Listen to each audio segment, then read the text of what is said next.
Does Christianity have a place in the mainstream culture? Does Christianity have a place in the mainstream culture? That's just a question I want to pose to you today. This blog is all about speaking to artists, particularly artists of faith. Anyone that is called to the arts and entertainment business, I want to speak to you through this blog because I'm writing a book on this subject because I believe that we are entering a renaissance. There's been a devastation of our global culture, and there's been a lack of true innovation in entertainment as a result. Big statement? Well, let's talk about it. They say that we've been, and I would agree to some extent, been in the golden age of television. But I think that may be mostly due to the digital revolution, the new digital landscape that has emerged, that has has changed our viewing habits and has allowed new content to rise. But in terms of creativity, we've entered a period of darkness and depravity. I can't sit down and watch television with my children very easily. We sit there and we just go through, no, I can't watch that. No, I can't watch that. And, you may have different standards, but, where there's language for a start, that's a no-no. I'm not going to sit down and watch television where they're dropping the F word every 2 minutes.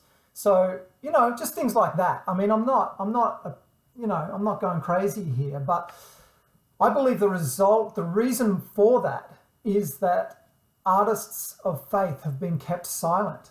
The effects on culture for not having biblical values in the mainstream have been devastating. The foundation of our laws are biblical. People don't even know where our laws come from.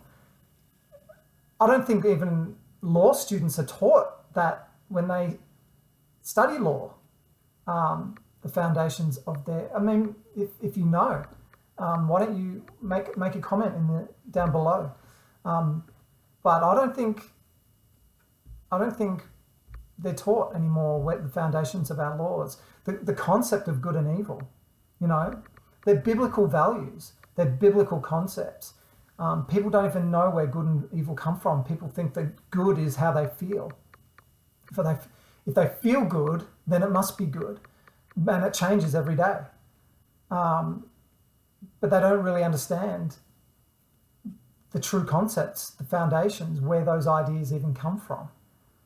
Darkness and depravity have babies. They're called misery. They're called violence. They're called unhappiness. They're called discontentment.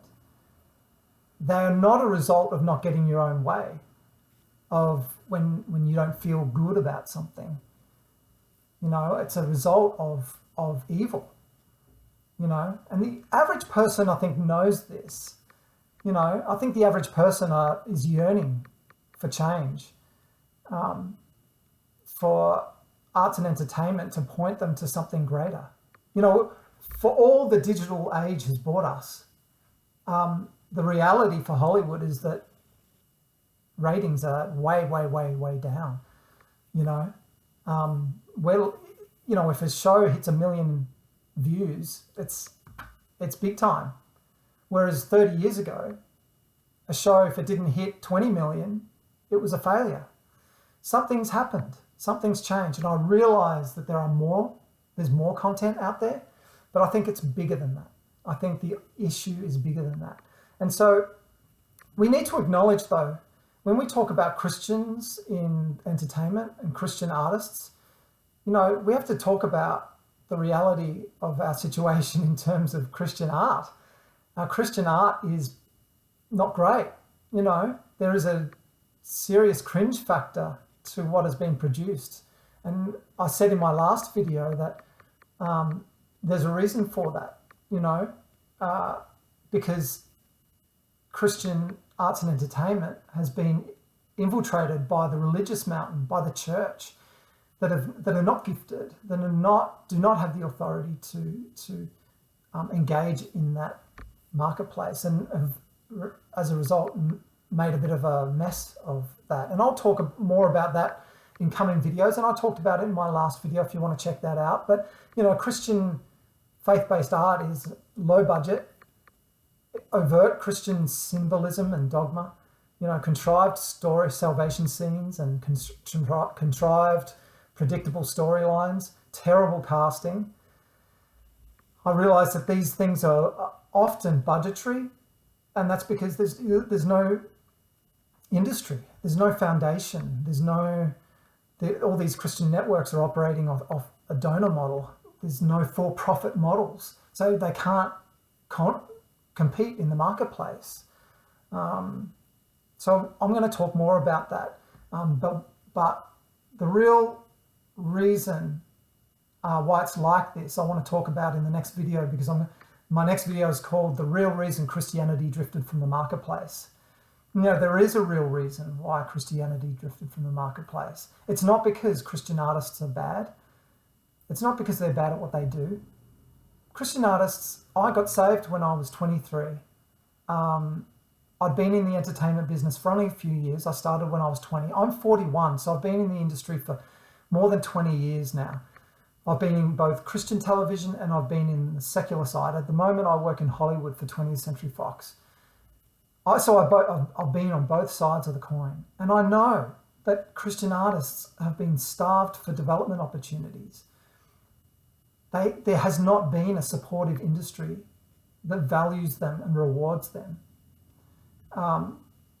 Because of this, the best Christian artists are not retained.